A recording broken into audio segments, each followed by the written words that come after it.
Bersama Yesus ada masa depan, bersama Yesus masa depan cemerlang. Pasti, pasti, pasti.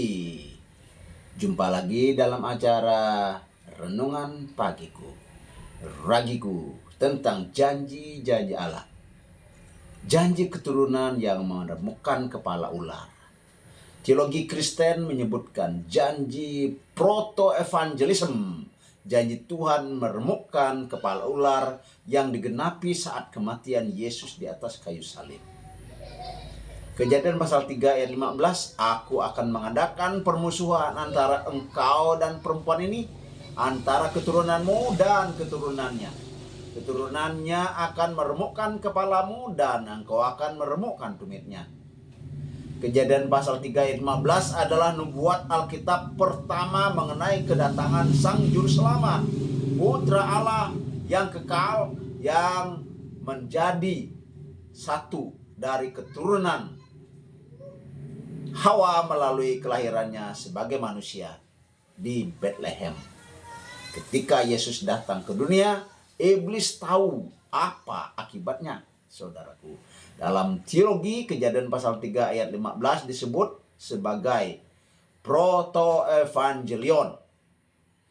Proteo-evangelion artinya Injil yang pertama atau kabar baik yang pertama. Pernyataan Alkitab tentang Allah yang merencanakan keselamatan, yaitu Allah yang berinkarnasi di bumi untuk misi keselamatan manusia dari hukuman dosa, yaitu kematian yang kekal. Dalam Kejadian pasal 3 ayat 15 kita menemukan ramalan pertama tentang penyelamat dunia yang disebut keturunan wanita. Saya menyebut ramalan karena sebenarnya yang lebih tepat itu adalah nubuat. Ramalan itu biasa, sedangkan nubuat itu teologis. Dalam firman Allah meramalkan permusuhan yang tidak ada habisnya antara keturunan wanita dan keturunan ular yang akhirnya akan memenangkan atau akan dimenangkan oleh keturunan wanita. Jadi, masa purba ini menunjukkan suatu perjuangan antara Mesias Israel, sang penyelamat dunia di satu pihak, dan setan, musuh jiwa manusia, di lain pihak. Janji itu akhirnya meramalkan kemenangan mutlak di pihak Mesias.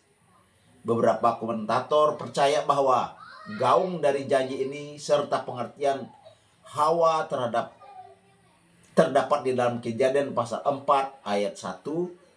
Pernyataan Hawa ketika Kain putra sulungnya dilahirkan. Aku telah mendapat seorang anak laki-laki dengan pertolongan Tuhan. Hawa memahami janji purba ini dengan benar, tetapi salah menerapkan pemenuhannya pada Kain anaknya. Rupanya Hawa percaya bahwa anak yang dijanjikan itu adalah Tuhan sendiri. Beberapa komentator Yahudi pernah menyisipkan kata malaikat dalam nas ini dan mengatakan bahwa Hawa mengakui bahwa anaknya adalah malaikat Tuhan. Tidak ada dasar bagi pernyataan ini.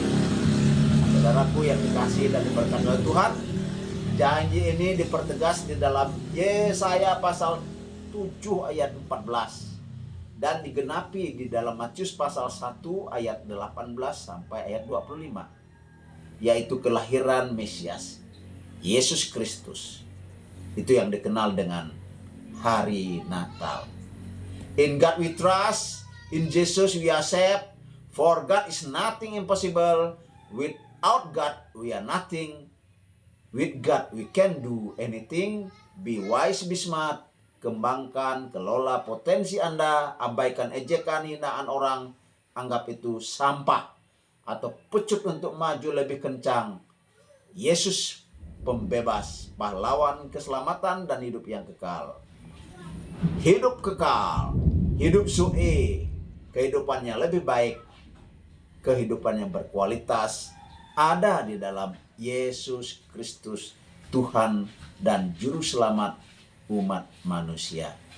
Saudaraku yang dikasihi dan diberkati oleh Tuhan, memang sekarang akibat daripada dosa Adam dan Hawa memisahkan manusia dengan Allah, tetapi di dalam Yesus Kristus kita yang dulu adalah musuh Allah diperdamaikan di dalam kematian Tuhan Yesus di atas kayu salib.